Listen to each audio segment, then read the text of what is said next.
In front of me is OPPO A15s, and today I would like to show you how you can switch on and use voice typing. Begin by launching your keyboard and clicking on microphone icon at the top right corner. Then choose Allow in the pop-up and start typing.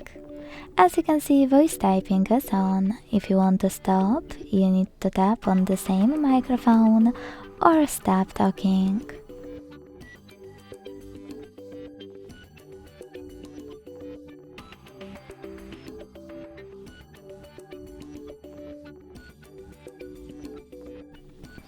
If you want to switch on or off microphone icon, click on this gear at the top of your keyboard, hit voice typing and use this switcher.